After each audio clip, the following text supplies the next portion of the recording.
What's going on, guys? Welcome back to the channel. I want to talk about something tonight I've been getting asked a lot about, and that is PTT. How do you lift the trucks? Now, I know you guys have been watching the channel and seen a lot of front end work, and now we're inquiring how we're lifting the vehicle up. I'm going to show you the differences between lifting the vehicle with the jack and using the hoist. And I know you guys all don't have a hoist at home, so today we're going to be showing you the jacks. All right, let's do it.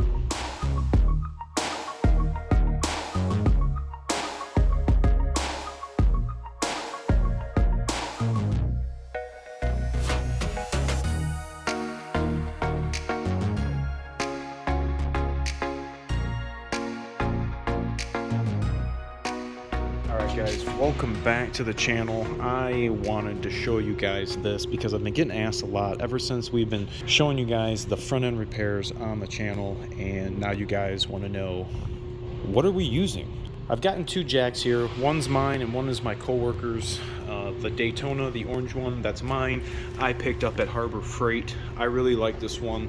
For one, it is 3-ton, low profile, long reach, and I feel works better for me because I work on the Mustangs and some Ford GTs, and this really can get on under the backside of the vehicle, the diff, or even in the case, the pinch wells. And this is my co-worker's. This is a 3.5-ton Cornwell. He says he likes it. Hasn't had too many complaints.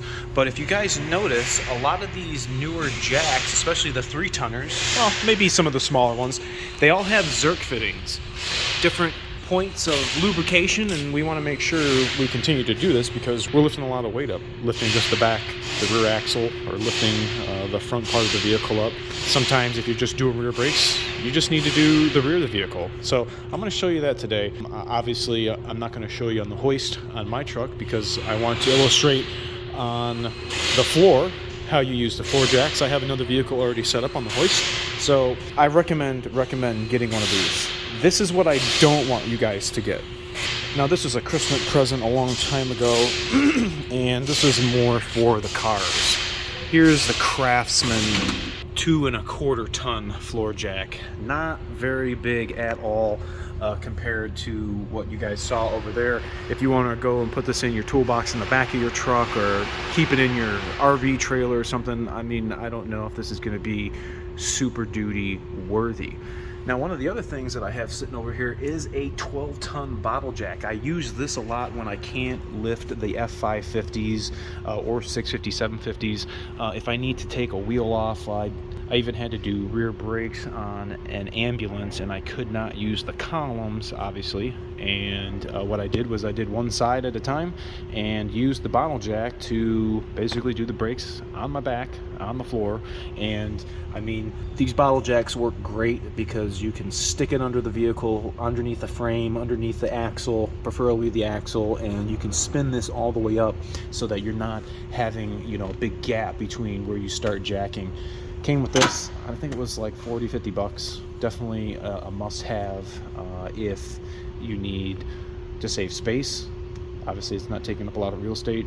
If you need to lift something really heavy, 12-ton bottle jack, I think you can lift up a corner of your truck and fix a tire, do your brakes or whatever to get you in and out. Now, I will say, when you guys use these and you get your vehicle up, you want to get a good set of jack stands and put them in an area where you're not going to be working, but in an area where you're going to be safely supporting the weight of the vehicle. So let me get underneath here and I'm going to show you right where I go to lift the rear of these trucks up.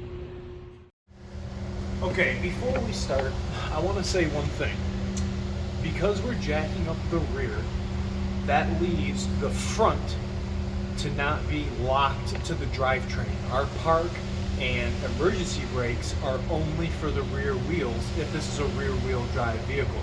A bit of safety I want you guys to take note. I want you to get a rubber block, a wheel chalk, and I want you to go chalk your front wheels so that when you lift the back end of the vehicle up, your front of the truck or vehicle, car, the front of your vehicle is not going to roll forward because now you're not locked to the ground via the rear wheels. So before you jack it up, go chalk your front wheels. All right, so when you get down here with your jack, sometimes, if you guys remember the bottle jack, sometimes your pad will screw up. This one does not. So what I do is I go right here at the rear differential, right here in the middle. I'm not going over here on the shock. I'm not going over here on the axle tube. I'm going right here in the middle. And this is going to allow both wheels to come off the ground. This is not going to allow the suspension to sag. I'm going to be immediately jacking the truck up. You're not going to, you know, like when you lift the vehicle on the hoist, you know, the body goes up and then the suspension sags. Well, that's not going to happen when you do the rear end, like I'm doing here.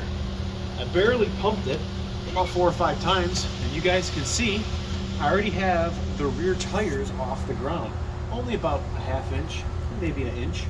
But if you guys needed to leave the vehicle jacked up now we have a perfect spot to put our jack stands. We could put a jack stand here.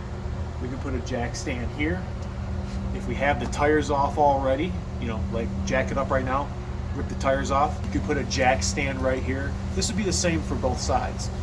You don't ever want to leave weight supported on here. You see some guys who will just do a brake job with the vehicle's weight sitting on here. That's really not a good thing to do. If that hydraulic ram or bushing or seal blew out, this is going to come down.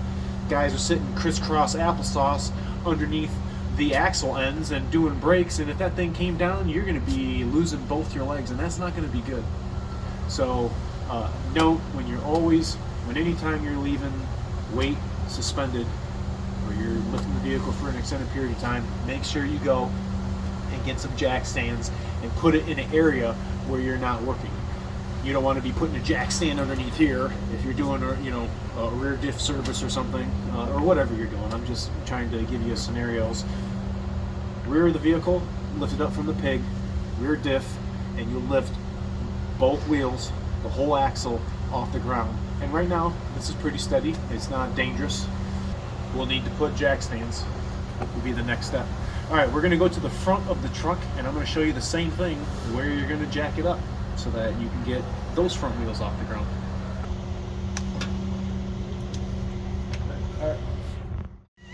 All right, boys, so now we're under the front of the truck, and this is a little more trickier because we don't have the diff, the pig, the pumpkin, the rear end right in the middle. We have our front axle is off to the left of the vehicle, the driver's side, because we have our prop shaft coming from our transfer case. You guys can see the line of where it's supposed to be. So what I usually do is I will take the jack and go somewhere like this. This is where the bottle jack is a little easier to do each corner. This is pretty much what we're gonna have to do. Go somewhere like this, see where the pad's going, right in the middle, and you can jack one corner up. See, we get this side up.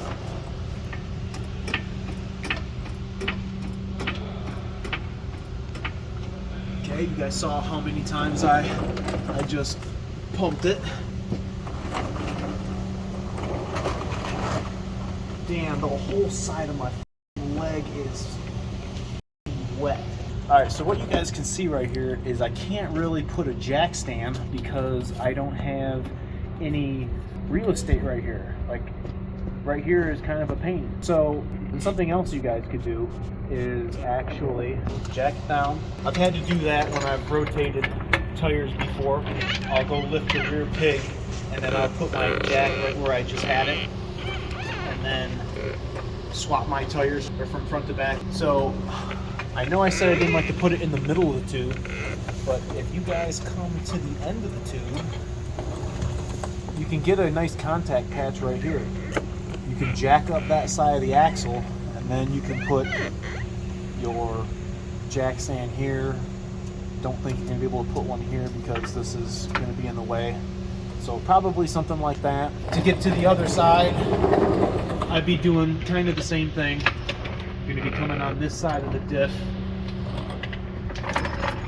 like this. And you can actually jack up the truck on this side right on the pig, and then that'll allow you to put a jack stand here, here, or here. I just really do not like jacking it up in the middle of the tube. You guys see how I just lifted that up? Wheels off the ground, spinning. Nothing dangerous about where I got it. You're not going to be hurting this piece of metal. Jack stand here, or jack stand here. If you get the tire off, you guys can you know, manipulate something so you can support the weight of the vehicle. Alright, here's a duty on the hoist. Now, a lot of guys have asked me what kind of hoist that we are using. These are rotary 2-post 18,000 pounders. This is my go-to spot whenever I lift in a Super Duty, whether this is a 6.0, a 7.3, well, 7.3 I'd be actually going to the frame, but this is the go-to spot for when we lift the front ends of these trucks. Now the back ends, because this is a cab chassis, we have a longer frame on here, and the spots that I usually go to if this was a pickup would be right here. The same spot actually that I have the hoist set right here. The same spot that I have the hoist set over here. Right here on the spring shackle.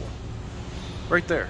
I'm not putting it in the middle of the leaf spring. I'm putting it right here by its fastening pivot point. That is the same location that I put it on our Super Duties if I was lifting this one, same spot. Really not that big of a deal when we're lifting these things on the hoist.